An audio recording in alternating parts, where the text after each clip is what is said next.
Hey guys, this is Julie from Connecting Japan and welcome to 2022. We hope you all enjoyed your Christmas and New Year's. And this is obviously the first video this year. We thought we'd do something a little different.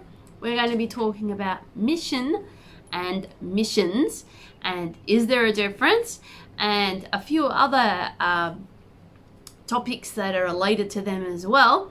And of course, some examples, and are they still relevant today? So why this particular topic? I was reading some articles on social media where people were asking the question, is it important?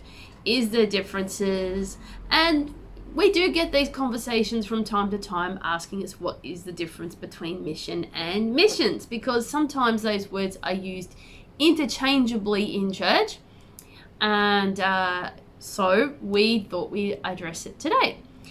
Mission is, by its basic definition, strategic, intentional plan with an end goal or cause in mind.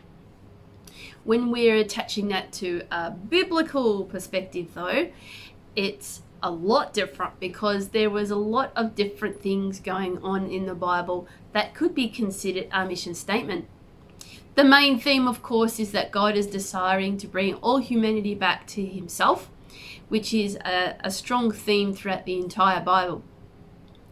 But his mission was always that his created beings, namely us, was always serving and loving for the glory of the kingdom.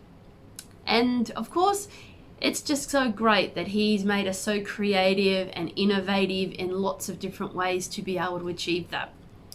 So after the fall of Adam and Eve in Genesis chapter 3, and then with Noah and the flood later on, the obviously things were changed a little bit. And by the time Abraham came on the scene, God called him, and he is, according to my Bible college studies tells me, the first missionary. Now, I didn't ever think about Abraham in that way. We know he's the father of many nations. He actually visited some very ancient cultures in the time, namely Egypt and Philistine, for example. And he had some interesting adventures there and in his interactions with them.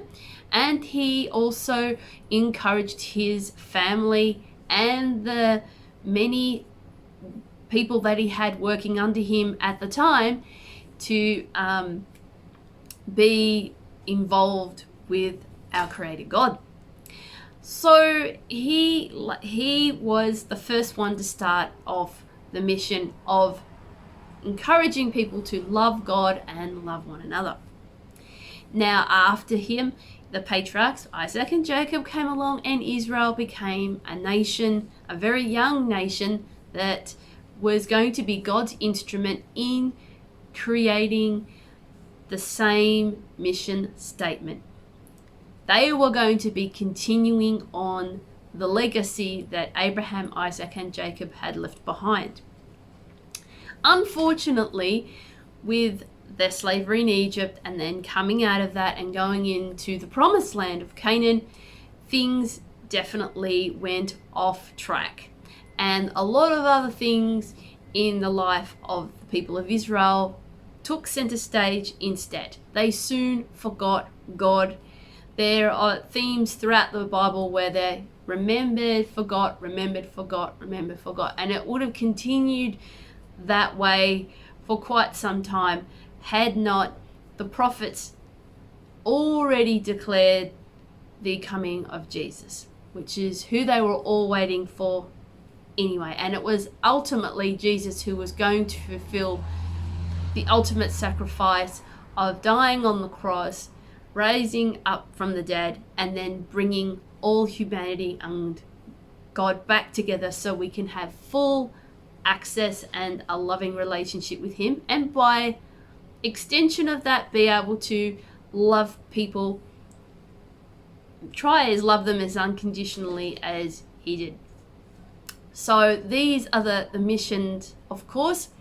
When it comes to the New Testament, Jesus put it succinctly: love God, love one another. I'm paraphrasing it a little bit to make it simple, but that is particularly what he taught his disciples what to do. And likewise, after Jesus had long since gone, his disciples, or apostles as they were, because they became church planters and missionaries in their own right, continued the legacy. And it is then that we missionaries, and many of us around the world, should be taking an example of, even though our countries and our situations are all very different. So there is what mission stands for. Now, also on top of all that, Jesus, before he left the world, stated the Great Commission, which was making disciples, which is not converting people, but having relationships with people, getting to know them, teaching them about Jesus, teaching him about the Bible, teaching them about all sorts of things. But likewise, it's not all teaching, it's just getting to know them, building relationships, being a great listener, and then when they ask the questions, having it in a loving and gentle way. Belonging, believing, behaving. And then baptizing them is the other part of the Great Commission as well. But the most important thing at the very start is going out into all the world. Now, a lot of people think you have to jump on a plane and do that, or you don't. It says Judea, Jerusalem, Samaria. So these can be towns, state, country. You don't have to go too far. We're fortunate in Australia to have many different cultures that we can touch. And of course, those people from other cultures that are Christians that come here, they can also do the same thing and reach other people in their sphere as well. So it's not restricted by any borders whatsoever. When we're talking about missions, we're talking about the projects by which churches, missionaries, and other mission-related organizations carry out on the behalf of the community. Now, we can talk directly to local governments, to community leaders, or partner with a local church or a non-government organization. And there are quite a lot of them out there.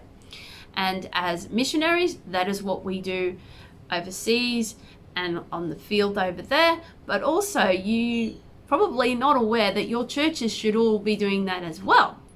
So we are supposed to be part of the community. So the Bible's very clear. We need to be caring for widows, orphans, and the poor. It's specifically said in the Bible that we should be doing all of those things. And it's fantastic to see with Christmas just gone that a lot of people have gone and given food and other essentials to people who are in need, because that is what we should be doing. We are actually living out missions right now. Isn't that amazing? That is what we're meant to be doing. When it comes to biblical characters that exemplified this, Stephen, he actually helped feed a lot of the widows that didn't have any family. So biblically speaking, widows that didn't have family support, the church is the ones that are meant to be caring for them. And Stephen and lots of people of notable faith in the early church carried that charge. And of course, we can't forget Peter and Paul, and there are other apostles as well that reach different parts of the world. And Paul is the one we know the best because he is the one that is the missionary to the Gentiles, which is anyone that is not Jewish. And he is the one that many missionaries admire and ascribe to be. So his goal was very simple: to not compromise his faith, not compromise the good news of Jesus Christ, but he became someone that walked along outside other cultures.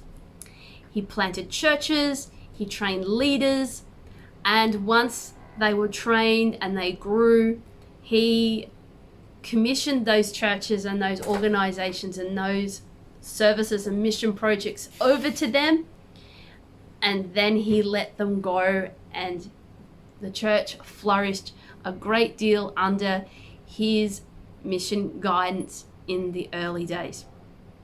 So these are just some examples of how mission and missions are very different.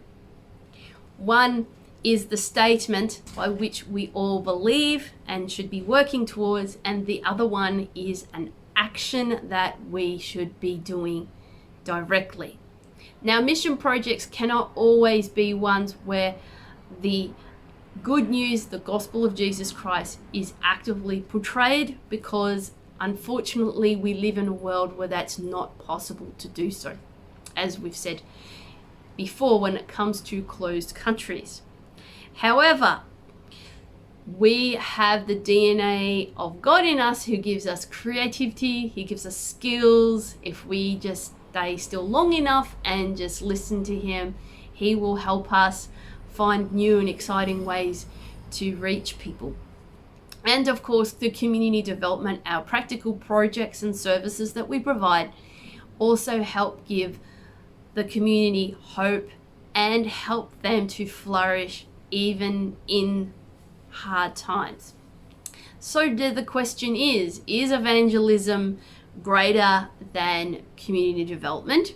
Yes, we do need to disciple people, as the Great Commission says. However, it's not restricted to any particular one way. So sometimes we have to think about the past and reflect about how missionaries have done things in the past, and take notice of them and note some things that work and some things that don't. Remember, the one thing about mission is that it continually evolves and changes. And even in the COVID season, we have noticed that that is something we had to think about. And to the greater degree, many churches, and my good friend, Pastor Paul Butler, has said in his book, Rethink It, you can check that out on Amazon, we have to think about the way we do things. And sometimes it means going back to a few basics and being able to do them in a creative way, because God has given us his creative spirit, and we are only limited by our resources and what we have. And even then, God can still provide. So these are just some of the things that we were talking about in our issues today with mission and missions. Hopefully that's helped you guys. If you want to know more about doing the intercultural studies as an alternative to going to Bible college or anything like that, which is what I did, you can go to acci.org. There are modules there. There are lots of different subjects and topics there. There is a cost involved, of course. You can look through those. acci.org has a lot of things about the different missionaries, including us, and you can check out all those fantastic stories there. Of course, if you want to go to our social media, Connecting Japan Ministries on Facebook and Instagram, and connectingjapanministries.com for our website, where we have monthly blogs and charting our journey. And please do like and subscribe, and we look forward to getting out of this house and doing some different things next time. And from all of us here at Connecting Japan, have a wonderful day. And from all of us, Ciao Martine, and see you next time. Bye.